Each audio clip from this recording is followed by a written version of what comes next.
Tidak ada jalan lain kecuali kita akan kasih shock terapi tegangan tinggi nantinya. Syiah saja di Madura, di Puger, di Bondowoso, di Bangil, di Surabaya, di Madura, kita bisa kasih shock terapi dengan tegangan tinggi. Pasukan-pasukan mereka kita rontokkan, apalagi pasukan-pasukan Dajjal Imad ini kita akan berikan shock terapi dengan tegangan tinggi. Kalau tidak gitu, tidak akan pernah selesai ini. Ana Hamidi min Jawa Syarqiyah min Tanggol min Ala Ba'alwi. Ngomong nasab apa enggak nih malam ini? Ngomong nasab apa tidak? Nanti ada yang marah, nanti dikatain Wahabi, nanti dikatain Khawarij. Ini kalau dibiarkan ini, Dajjal ini akan mempengaruhi orang-orang awam. Betul. Kitab ini tidak ada yang membantah kitab ini kecuali aliran sesat Wahabi dan Syiah. Imad selalu mengambil kata-kata dari Bimbas, selalu mengambil kata-kata dari Syekh Mikbil. Jangankan Alawiyan yang dinafikan, kuburan Nabi di Madinah aja dinafikan oleh Syekh Mikbil. Apa itu yang sampai mau ikut? Kira-kira saya Wahabi apa NU? Saya Syiah apa NU? Saya iblis apa Muslim? Setelah kita baca nanti, kita akan kasih shock terapi tegangan tinggi terhadap Imad dan pengikut-pengikutnya Imad. Akan tetapi nyambungnya keturunan Said Isa dari anaknya yang bernama Ahmad. Ahmad Muhajir ini punya anak. Yang pertama anaknya namanya Muhammad bin Ahmad. Anak yang kedua bernama Abdullah, yang panggilannya dipanggil Ubaidillah. Ini kitab namanya Tahdhibul Ansab, dikarang oleh Imam Al-Ubaidili, wafat 432 Hijriah. Nggak ada nama Ubaid disebut sebagai anaknya Ahmad bin Isa. Ini kitab abad kelima, namanya kitab Al-Majdi, kalangan Imam Al-Umari. Tidak ada Ubaid dicatat sebagai anaknya Ahmad bin Isa. Ini kitab masih abad kelima, namanya Muntaqilatut Talibiyah, karangan Ibnu Toba, abad kelima Hijriah. Tidak ada Ubaid dicatat sebagai anaknya Ahmad bin Isa. Lalu apakah benar Habib perkataan-perkataan mereka yang mengatakan Abdullah bin Ahmad Muhajir itu tidak ada? Ini semua karangan-karangan Dajjal Imaduddin dan pengikut-pengikutnya. Perhatikan, ini kitab yang paling tertua yang ditulis Ibnu Toba. Tahun di sini 448. Disebutkan di sini dzakara walad Sayyid Isa bin Muhammad bin Ali Uraidi. Disebutkan anak dari Isa, Sayyid Isa bin Muhammad bin Ali Uraidi. Ibn Ja'far Shadiq. Ini kitab Asy-Syajarah Al-Mubarakah, kitab abad ke-6. Ini kitab Al-Asili, kitab abad ke-7. Ini kitab Al-Fakhri. Ini kitab Umdatut Talib. Ini kitab An-Nabhah. Ini kitab Tuhfatut Talib. Di Tuhfatut Talib inilah abad ke-10, 600 tahun setelahnya ditulis oleh ahli nasab. Tetapi keluarga mereka sudah menulis dulu, mengakunya di abad 9. Jadi 550 tahun setelah wafatnya yang diaku, baru ada pengakuan dari sekelompok orang bahwa dia keturunan Nabi melalui Ahmad bin Isa. Oleh kelompok-kelompok Dajjal Imad ini. Ini kitab abad ke-4 loh, jangan main-main. Lo Alawiyin dari mana Habib? Sayyidil Imam Abdullah punya anak, salah satunya Alwi. Dari Alawiyin ini pecah. Asgaf itu dari Alawiyin. Bin Syihab dari Alawiyin. Bin Syekh Abu Bakar bin Salim dari Alawiyin. Al-Haddad dari Alawiyin. Al-Attas dari Alawiyin. Bahashim dari Alawiyin. Banyak para kabir, hampir mayoritas wali-wali di Indonesia ini, di dunia ini 60-70% Alawiyun. Ini yang dinafikan, ini yang diingkari. Gali adab, biadab itu. Yang saya baca di dalam kitab-kitab nasab yang ada pada masa di mana Ubaid ini diperkirakan hidup, yaitu di abad ke-4. Dia punya anak namanya Alwi di abad ke-5. Kita tanya kepada kitab-kitab yang ada di abad kelima, apakah dia ditulis sebagai cucu Nabi ataukah tidak? Kitab nasab di Yaman itu banyak yang nerangin Ahmad bin Isa. Ahmad bin Isa punya anaknya berapa? Anaknya 3, namanya Muhammad, Ali, dan Husain. Klan Ba'alwi mengatakan leluhurnya namanya Alwi bin Ubaid bin Ahmad bin Isa. Ahmad bin Isa saya verifikasi, telah ada dicatat di dalam kitab Tahdhibul Ansab, benar dia cucu Nabi Ahmad bin Isa ini. Jadi Sayyid Ahmad bin Isa betul-betul cucu Nabi. Diverifikasi banyak kitab yang ada pada masanya atau masa yang paling dekat dengan Ahmad bin Isa. Semuanya mencatat Ahmad bin Isa adalah keturunan baginda Nabi besar Muhammad sallallahu alaihi wasallam. Saya berjanji nanti saya akan kasih shock terapi tegangan tinggi terhadap. Jangan macam-macam. Anda telah membangunin harimau yang tidur. Kami akan buat goncang nanti dunia ini gara-gara sampean. Yang ketiga, anak dari Ahmad Muhajir ini adalah Ali. Dan yang keempat, putranya bernama Husain. Jadi empat-empatnya ini anak dari Imam Muhajir Ahmad bin Isa. Lalu ada orang di abad 9 mengaku sebagai keturunan Ahmad bin Isa yang ada di abad keempat. Kemudian menyusun silsilah nama-nama Binanu, Binanu, Binanu, Binanu, bin Alwi, bin Ubaid, bin Ahmad, bin Isa. Lihat, saya kasih peringatan terhadap kelompok-kelompok Imad dan kelompoknya. Suatu hari saya akan kasih shock terapi dengan tegangan tinggi kepada sampean. Yang dipakai sama si Imad itu hanya di abad ke-7. Itu banyak kedustaan, banyak bohong, banyak dikabur-kaburkan. Saya meneliti terus apa yang dia omongkan. Saya meneliti dalam kitab-kitab mereka yang lain. Saya akan bongkar. Nanti ada waktu.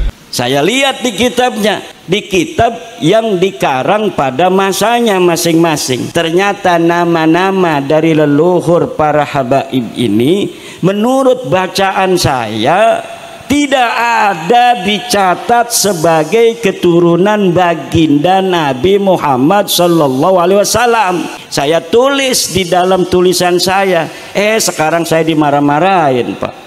Saya dicaci maki. Apa yang dia baca saya akan bongkar semuanya. Ada kepalsuan di dalamnya, ada yang dikaburkan, ada yang ditutup-tutupi. Ada apa sebetulnya? Kenapa kalian benci kepada para habaib? Apa salah mereka sada alabiyin? Kita membuka ini dengan didasari kecintaan sesama anak bangsa Indonesia. Tidak ada kebencian secara zati kepada siapapun. Apalagi tentu di antara kita ada yang sudah muasyarah, betul apa tidak? Tunggu, suatu saat kalian akan bertemu dengan saya nanti. Saya akan kasih shock terapi tegangan tinggi terhadap kalian nanti. Saya hanya menulis apa ilmu yang ada di dalam kitab-kitab para ulama. Bahwa para ulama dulu sudah mencatat bahwa Ahmad bin Isa betul cucu Nabi. Tapi dia tidak punya nama anak Ubaid. Dia tidak punya cucu namanya Alwi. Kata para habib ini, luhur kita turunan Nabi dari namanya Alwi, makanya disebut Ba'alwi. Saya ingatkan kepada para santri, baik yang ada di Jember, atau yang ada di Banyuwangi, atau yang ada di Lumajang, atau yang ada di Probolinggo, atau yang ada di Pasuruan, atau yang ada di Madura, atau yang ada di Surabaya. Para santri, jikalau ada kelompok-kelompok imat, kelompok-kelompok pencaci maki sada alawiyin ini, pertama laporkan dulu kepada aparat kepolisian. Tapi kalau kepolisian tenang-tenang saja, polisinya tidak mau menggerak, polisinya malah memberikan fasilitas, umpamanya kita akan kasih shock terapi mereka dengan tegangan tinggi. Sebagaimana kita kasih shock terapi terhadap orang-orang Syiah, kita akan kasih shock terapi terhadap mereka. Tunggu waktunya. Kalau Syiah kita bisa sikat, kita bisa bumi hanguskan, apalagi kelompok-kelompok Dajjal Imad ini. Kira-kira dibiarkan atau dilawan? Itu artinya mencaci maki para guru-guru kita, para kiai-kiai kita, menyalahkan nasab-nasab sanad keguruan para kiai kita, sampai berani-beraninya mengatakan Alawi jahannam, nasab kalian palsu, biadab. Dari namanya Alwi, makanya disebut Ba'alwi. Punya ayah namanya Ubed. Ubed ini anaknya Ahmad bin Isa. Kata saya bukan.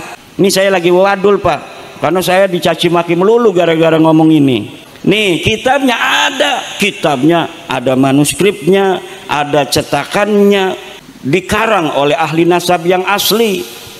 Kami akan kasih sok tegangan tinggi nanti. Kami akan berikan sok tegangan tinggi. Makanya kami periksa, ada kelompok imat tadi malam di Jember. Saya katakan, kenapa tidak lapor secepatnya? Kita akan kasih sok terapi. Dimanapun dia sembunyi, kita akan kasih sok terapi. Kita periksa beberapa tempat yang mencurigakan, tidak ada, kita akan kasih sok terapi. Setuju tidak? Setuju tidak? Kira-kira Dajjal ini dibiarkan atau dilawan? Dibiarkan atau dilawan? Saya ingatkan kepada jamaah pengajian sekali lagi, baik yang ada di Pasuruan, yang ada di Tanggul, yang ada di Jember, yang ada di Bangil, yang ada di Surabaya, yang ada di Madura, bangkit panjenengan setuju sampai neneng panjenengan. Masa gara-gara dia bukan cucu Nabi kemudian kita tidak mau berteman dengan dia lagi? Tidak ada begitu. Kita hanya kasih tahu bahwa Anda bukan cucu Nabi, jangan ngaku-ngaku lagi, itu doang, beres. Ayo mari kita yang tadinya biasa ngopi lagi. Assalamualaikum warahmatullahi wabarakatuh. Derasnya gelombang suara pembatalan nasab habaib Ba'alawi Yaman oleh umat muslim di Indonesia semakin tak terbendung. Kritisme pemurnian nasab suci Rasulullah Shallallahu Alaihi Wasallam dari pihak-pihak yang mengkapitalisasi agama demi kepentingan tertentu yang dimotori oleh Kiai Haji Umaduddin Uthman Al-Bantani terus menyebar di sudut-sudut bumi Nusantara. Upaya para pejuang nasab untuk menyelamatkan umat dari neokolonialisme dan neo-feodalisme Ba'alawi pun sontak mendapatkan perlawanan. Para pendakwah kalangan Ba'alawi pun mengkanter dengan berbagai cara. Seperti biasa, pola klasik yang mereka mainkan adalah masif mendoktrin para muhibin yang masih loyal kepada mereka untuk melancarkan perlawanan. Bahkan bila perlu melakukan provokasi untuk menjegal siapa saja yang mengancam eksistensi para habaib klan Ba'alawi di negeri ini. Lihat saja apa yang dilakukan oleh salah seorang pentolan tokoh dari kalangan Bani Alawi, Habib Muhdor Al-Hamid Tanggul, yang berceramah berapi-api di depan para jamaah muhibinnya. Dengan nada provokatif, Habib Muhdor menyebut Kiai Haji Imaduddin Uthman sebagai Dajjal, Wahabi, Syiah, dan mengancam bakal melakukan shock terapi tegangan tinggi kepada Kiai Imad dan para pendukungnya. Habib Muhdor membacakan kitab yang menurutnya ditulis pada abad ke-4 Hijriah yang menuliskan nasab Ba'alawi terkait dengan nama Ubaidillah. Nama inilah yang menurut penelitian Kiai Haji Imaduddin Uthman dipastikan tidak ada dalam kitab primer, kitab yang sezaman. Diketahui berdasarkan kitab nasab primer atau kitab sezaman, Ahmad bin Isa hanya memiliki 3 orang anak, yakni Muhammad, Husain, dan Ali. Nama Ubaidillah sebagai anak keempat dari Ahmad bin Isa baru ditemukan pada kitab abad ke-9 selang 500 tahun kemudian. Itu pun ditulis oleh ulama kalangan internal Ba'alawi. Ubaidillah memiliki anak bernama Alwi atau Alawi. Nama inilah yang menjadi Bani Alawi atau Bani Alwi, atau lebih dikenal dengan Ba'alawi, klan yang menurunkan terah habaib yang kini menjadi polemik di Indonesia. andai kajian yang dibacakan oleh Habib Muhdor ini digelar dalam forum diskusi atau perdebatan ilmiah, sungguh hal luar biasa yang bisa menyingkap kebenaran tentang gonjang-ganjing nasab Ba'alawi ini. Sayangnya, dari semenjak polemik nasab ini bergulir lebih dari setahun yang lalu, pihak Ba'alawi tak punya itikat untuk duduk satu meja untuk membuktikan kesahihan nasab mereka dan menyangkal tesis ilmiah Kiai Imad dengan tesis ilmiah juga. Tesis mestinya dibantah dengan antitesis, bukan dengan narasi-narasi negatif dan framing-framing yang lebih mengedepankan emosi ketimbang akal sehat dan keilmuan layaknya para ulama. Bahkan opsi tes DNA sebagai metode praktis sesuai sains modern yang dijamin 99,99%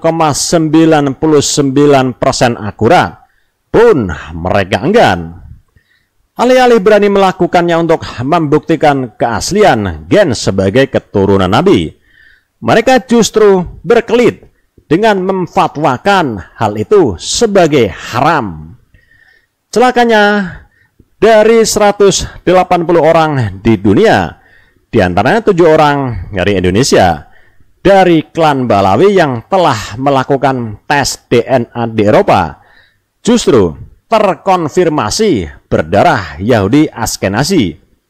Sehingga pakar genetik internasional Dr. Sugeng Sugiyarto menyimpulkan, jangankan keturunan Nabi, keturunan Arab saja bukan. Nah, merasa sudah tidak memiliki amunisi untuk mematahkan tesis ilmiah Kiai Imad, akhirnya pihak Ba'alawi melancarkan serangan brutal kepada beliau dengan caci maki, intimidasi, dan provokasi seperti yang dilakukan oleh Habib Muhdor ini. Habib Muhdor juga menuduh kitab yang dirujuk oleh Kiai Imad banyak dikaburkan, ditutup-tutupi, penuh kepalsuan dan kebohongan. Yang miris lagi, Habib Muhdor justru terkesan memprovokasi para santri muhibinnya untuk melakukan hal yang disebutnya sebagai shock terapi tegangan tinggi kepada Kiai Imad dan para pendukungnya. Saya ingatkan kepada para santri, baik yang ada di Jember, Banyuwangi, Lumajang, Probolinggo, Pasuruan, Madura, dan Surabaya. Jika ada kelompok Imad, laporkan dulu kepada aparat kepolisian. Tetapi jika polisi tidak bergerak, kita akan kasih shock terapi mereka dengan tegangan tinggi. Sebagaimana kita kasih shock terapi terhadap orang-orang Syiah. Begitu kurang lebih instruksi yang diberikan oleh Habib Muhdor. Kita semua patut mewaspadai provokasi Habib ini. Dan pemerintah bersama aparatnya mesti segera bertindak cepat untuk mencegah terjadinya konflik di tengah umat muslim. Jangan biarkan sekelompok kaum bersikap arogan dan menjadi supremasi negeri ini. Berkacalah kepada Imam Bongso Rizik Syihab yang mengkapitalisasi umat dengan gerakan 212 beberapa tahun lalu yang sempat mencabik-cabik dan memecah belah umat muslim. Pola neokolonialisme warisan Belanda, Divide et Impera, memanfaatkan terah nasab suci Rasulullah SAW dan jubah agama demi kepentingan politik pihak tertentu. Salam waras Muslim Indonesia. Wassalamualaikum warahmatullahi wabarakatuh. Kalau orang lagi khotbah di atas mimbar, bukan dia menunjukkan paling mulia, tidak, karena memang tugasnya lagi jadi khotib. Betul apa tidak? Tapi ada klan, sebuah klan yang menyatakan dirinya mulia ala kulli hal, dalam segala hal, dalam segala keadaan, dari orang lain, dari suku-suku lain, hanya berdasarkan karena dia keturunan seseorang. Ini bukan ajaran Islam, ini adalah ajaran syaitan. Tidak ada di dalam ajaran Islam seseorang lebih mulia dari orang lain hanya berdasarkan keturunannya. Dia harus terbukti berprestasi dalam hidupnya. Gus Alwi hari ini orang mulia bukan karena beliau adalah anak dari Kiai Rafi'i, bukan karena beliau cucu daripada Raden Kertadipa, tetapi karena beliau berprestasi, beliau belajar, beliau mau menuntut ilmu, kemudian mengabdi di tengah masyarakat. Para kiai menjadi kiai bukan hanya karena dia anak kiai, tetapi karena ilmu yang dimilikinya dan dharma baktinya kepada masyarakat dan takwanya kepada Allah Subhanahu wa ta'ala. Setiap ajaran yang berbeda dengan ajaran Al-Quran, bahwa nilai kemuliaan dilihat daripada takwanya, maka itu bukan ajaran Islam, walaupun yang menyampaikan pakai udeng-udeng segede Vespa. Itu bukan ajaran Islam. Ajaran Al-Quran sudah jelas, kemuliaan berdasarkan takwa, tinggi pangkat berdasarkan ilmu. Yarfa'illahu alladhina amanu minkum walladhina utul ilma darajat. Hadis Nabi mengatakan la fadla li arabiyyin ala ajamiyyin. Tidak ada keunggulan bagi orang Arab terhadap orang ajam, apalagi hanya orang-orang yang mengaku Arab tapi tes DNA-nya bukan tes DNA Arab. Ngomong nasab apa enggak nih malam ini? Ngomong nasab apa tidak? Nanti ada yang marah. Nanti saya dikasain Yahudi pesek. Nanti saya gatain begal nasab. Nanti dikatain Wahabi. Nanti dikatain Khawarij. Kira-kira saya Wahabi apa NU? Saya Syiah apa NU? Saya iblis apa Muslim? Lah udah orang 40 ngomong sesuatu itu sudah benar, udah disaksikan 40 orang. Kalau ada orang katanya dengan tulus mengatakan Gus Mukson ini wali ini. Kalau kita berdoa bareng-bareng Bapak, 40 orang berdoa tuh ngeriung tuh, makanya kalau ngeriung jangan pelit-pelit ngundang orang, minimal 40 orang, biar amin-aminnya itu 40 orang. Itu katanya jauh dari tidak dikabulkan oleh Allah Subhanahu, walaupun nggak ngerti amin-amin doang. Yang ngedoakan apa namanya tuh siapa? Kiai. Allahumma sholli ala sayyidina Muhammadin fil awwalin wal akhirin. Amin. Padahal dia nggak ngerti apa-apa.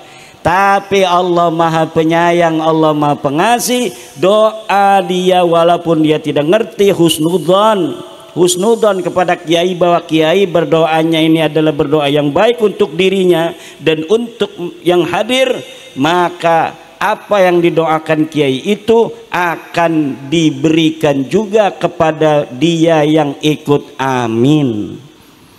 Bagaimana kalau yang doa itu ada di YouTube, ada di televisi, aminin aja. Kita nggak tahu apakah itu sampai apa enggak. Mudah-mudahan aja sampai. Itu namanya husnudzon kepada Allah. Ana inda dhanni abdi bi. Aku menurut persangkaan hambaku kepada aku. Itu namanya husnudzon kepada Allah. Harus kita husnudzon kepada Allah. Kalau kita lagi acara begini gerimis, wah ini tanda kita yang hajat ini adem. Itu namanya husnudzon billah.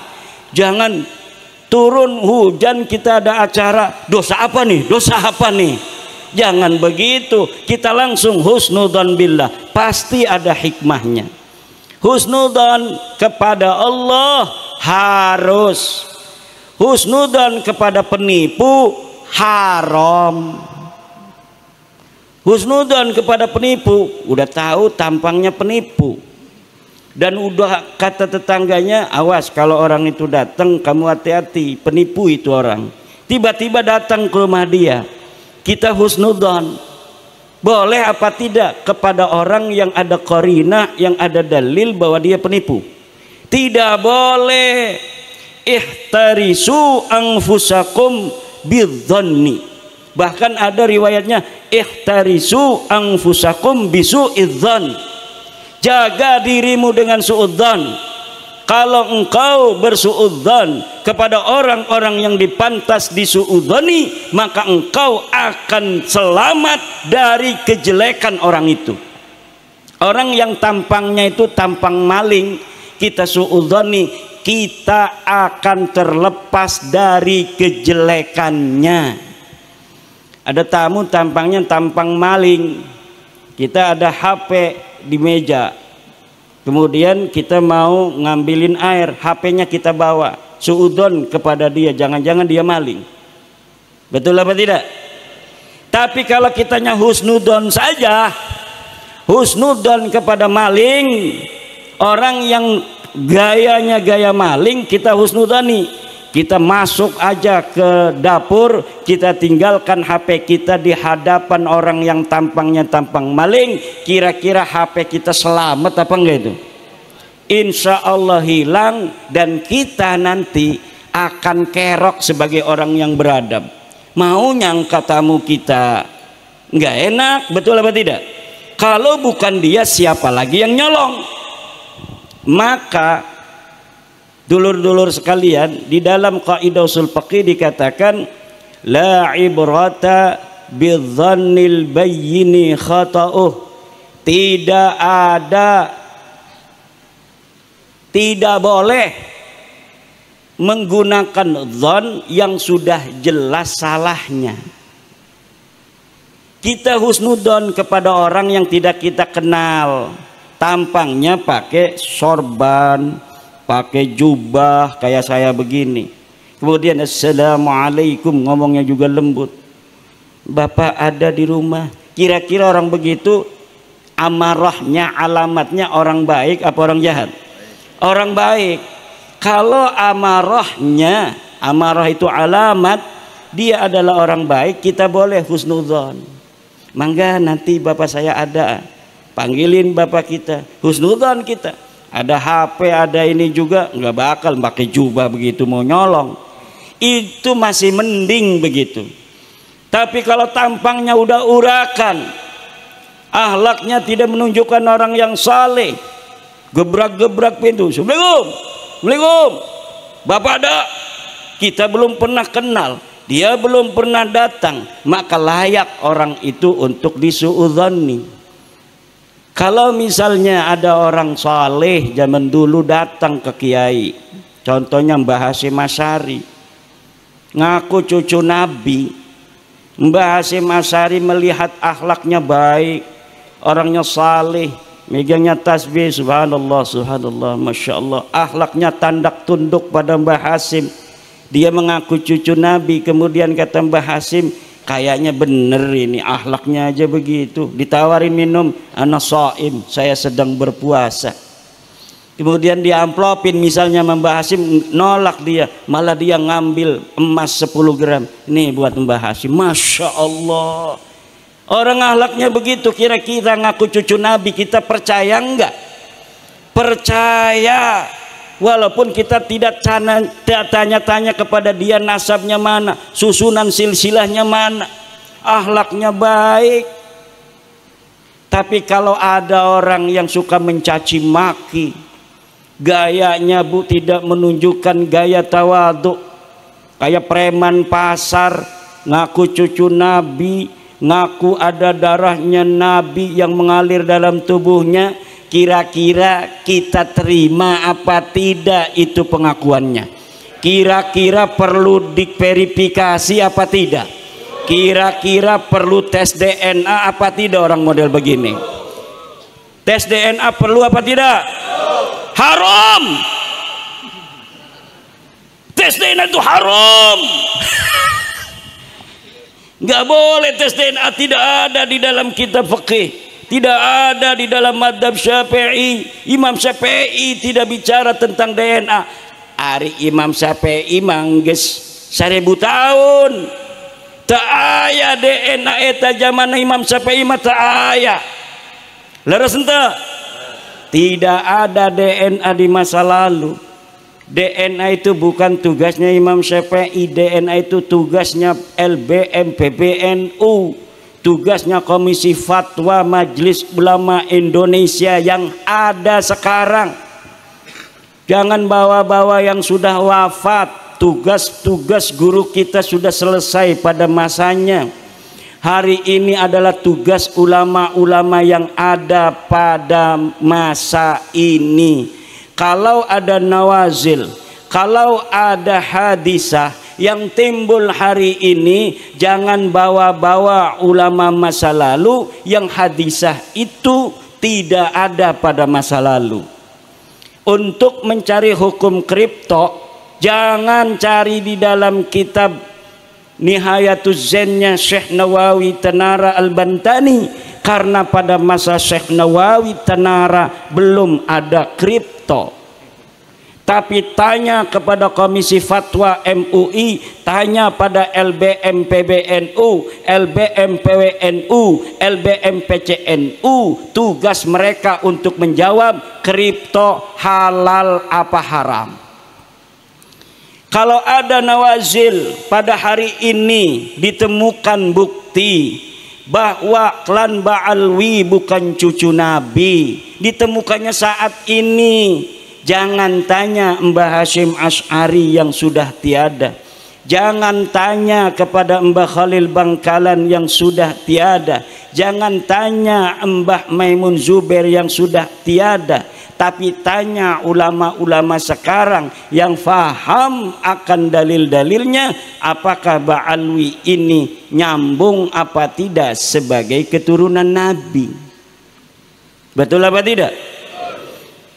Bagaimana kalau yang ditanya saya? Kalau saya yang ditanya, saya terangkan sesuai apa yang saya baca di dalam kitab-kitab nasab yang ada pada masa di mana Ubed ini diperkirakan hidup, yaitu di abad keempat. Dia punya anak namanya Alwi di abad kelima. Kita tanya kepada kitab-kitab yang ada di abad kelima, apakah dia ditulis sebagai cucu Nabi ataukah tidak? Alwi katanya punya anak namanya Muhammad. Kita tanyakan kepada kitab-kitab yang ada di zamannya Muhammad ini, apakah dia sebagai cucu Nabi ataukah tidak? Dan saya sudah membaca kitabnya ada, kitabnya sudah ditulis. Kitab nasab di Yaman itu banyak yang nerangin Ahmad bin Isa.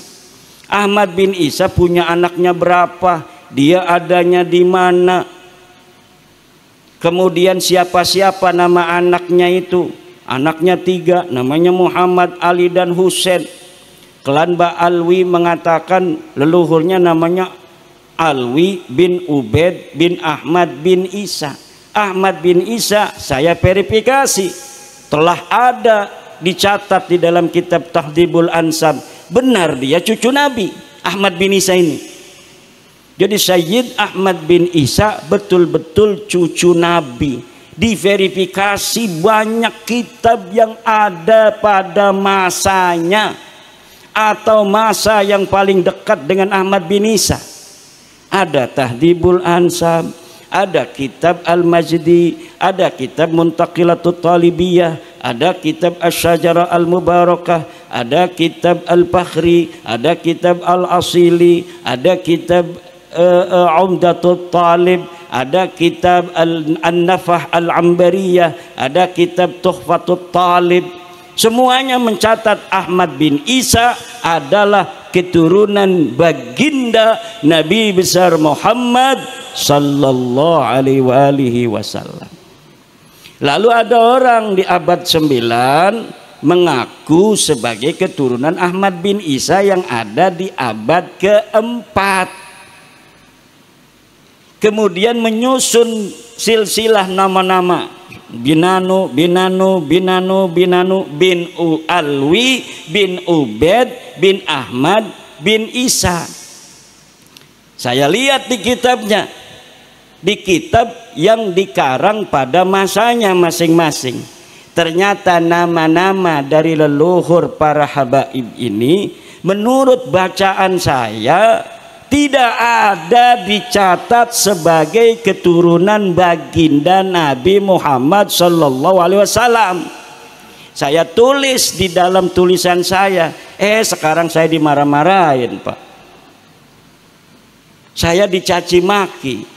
Saya hanya menulis apa ilmu yang ada di dalam kitab-kitab para ulama.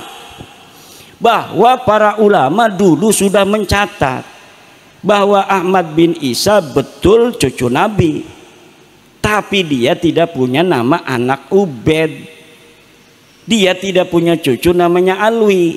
Kata para habib ini, luhur kita turunan Nabi dari namanya Alwi, makanya disebut Ba'alwi. Punya ayah namanya Ubed, Ubed ini anaknya Ahmad bin Isa. Kata saya bukan. Ini saya lagi wadul, Pak, karena saya dicaci maki melulu gara-gara ngomong ini, supaya orang sini ngebelain saya. Nih kitabnya ada manuskripnya, ada cetakannya, dikarang oleh ahli nasab yang asli. Bagaimana kalau yang ditanya saya? Kalau saya yang ditanya, saya terangkan sesuai apa yang saya baca di dalam kitab-kitab nasab yang ada pada masa di mana Ubed ini diperkirakan hidup, yaitu di abad keempat. Dia punya anak namanya Alwi di abad kelima. Kita tanya kepada kitab-kitab yang ada di abad kelima, apakah dia ditulis sebagai cucu Nabi ataukah tidak? Alwi katanya punya anak namanya Muhammad.